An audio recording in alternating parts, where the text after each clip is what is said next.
vocês são pessoas que têm coragem. Porque, para começar, para você ser vegetariano num mundo que não é, você precisa ser muito corajoso. Você tem que ter peito. Para você ser subversivo, porque quem não come carne é subversivo. Está subvertendo a economia mundial. Está dizendo um basta. Não é só o aspecto humanitário no tratamento com os animais, não é só o aspecto da saúde que a melhor alimentação proporciona, não é só o aspecto ambientalista. Nós estamos falando de uma revolução econômica, uma revolução da economia. Porque hoje, se você prestar atenção, a economia gira muitíssimo em torno da exploração dos animais, da tortura durante a vida e depois o abate cruel para vender suas carnes mortas a pessoas que estão iludidas, que estão manipuladas pela propaganda e que pensam que precisam de carnes para sobreviver. Tem aquelas que dizem, não, não é por isso não, porque eu gosto mesmo de comer carne. Não gosta, porque se gostasse comeria um bife cru e não come. Você precisa dos temperos. Você põe lá no fogo e põe tempero na coisa. Sem tempero você não come. A carne não é boa para o paladar.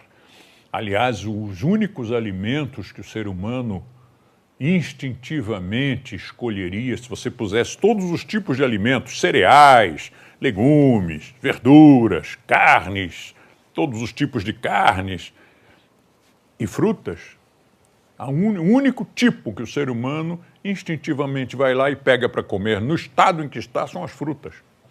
Qualquer outro precisa ser processado através do cozimento, através de temperos, enfim.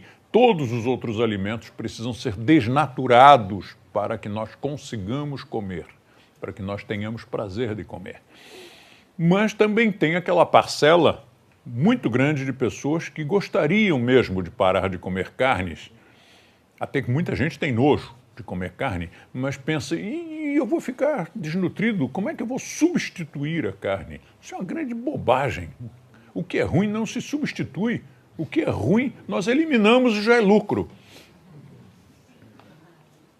Eu nunca substituí. Eu parei de comer carne na passagem dos 15 para os 16 anos de idade, ou seja, ainda estava em crescimento, em formação, tanto da musculatura quanto do cérebro, ainda estava aquilo tudo, até os ossos ainda estavam num processo de crescimento. E nunca me fez falta alguma. Agora, você imagina se um adolescente de 16 anos vai se preocupar em substituir. Que substituir coisa nenhuma. Eu queria fazer farra, queria fazer festa, queria comer o que me dava prazer. E o ser humano, em geral, é assim. O adolescente é mais. Mas com todas as idades, você escolhe a comida, não é porque ela tem uma determinada cota de proteínas ou de sais minerais. Você escolhe a comida porque ela lhe atrai, ela é gostosa, né? Você gosta de comer aquilo. Você acha que alguém toma milkshake de chocolate porque aquilo tem uma alta dose, uma alta proporção deste ou daquele nutriente? Não é. Você toma milkshake de chocolate porque aquilo te dá prazer e ponto final. E assim foi a minha vida inteira. Eu nunca me preocupei em substituir. Eu fico até indignado quando alguém quer substituir a carne por soja. Como assim por soja? Logo, soja? Você não podia substituir por outra coisa, não? E quando eu adotei a Jaya, minha Weimaraner, que é um cão de grande porte, e resolvi praticar com ela essa experiência maravilhosa, porque um colega nosso havia dito que ele tinha 2 cachorrinhas e as 2 nunca comeram carne nem ração de carne. E eu gostei da ideia. Então resolvi fazer eu mesmo a experiência e fiquei fascinado. A Jaya é enorme, fortíssima. E depois a irmãzinha dela, que é a Frida, mesma coisa. A Frida, então, nunca comeu ração vegetariana. A Jaya comeu muita ração vegetariana. A Frida, nem isso. A Frida come a nossa comida. E também de uma vivacidade, que é uma peste. Isto, para mim, foi totalmente revolucionário. Eu me lembro de que, antes de ter a Jaya, muitos anos antes, eu dizia que, tá bem, se o animal for carnívoro, precisa de carne, mas o ser humano não. Tinha aquele estudo da dentição, enfim, todas as características que o ser humano tem do animal não carnívoro. Biologicamente, não fomos construídos para comer carnes. E eu dizia, mas o animal carnívoro, tudo bem. E aí descobri que não. O canídeo é estruturalmente carnívoro. Os dentes, a saliva, o tamanho do intestino, tudo nele é de um carnívoro. E consegue viver muito bem, desenvolver sua inteligência, sua musculatura sem carnes. Isto foi genial. Porque agora nós podemos dizer, não só o ser humano pode viver sem carne, mas até um carnívoro pode viver sem carnes. E um dia contei ao meu médico, que adora cachorros, dei o livrinho, né? E ele olhou e disse, vegetarianas? Pois é. Já estava esperando uma bronca, né? Oh, mas eu faça isso com este animal. E ele virou e disse, ela é vegetariana? Muito bom, ela vai viver mais. Amei aquilo, porque antigamente os médicos eram muito tacanhos, os do meu tempo. E quantos médicos da minha juventude me disseram que eu não podia ser vegetariano. E eu dizia a ele, por que eu não posso? Eu morro? Se eu morro, por que eu estou vivo?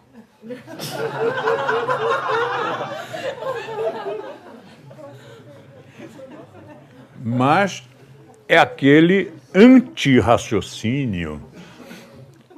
E eu fico feliz de ver que as novas gerações, e veja bem, novas gerações a que eu me refiro, são médicos de 40 ou 50 anos de idade.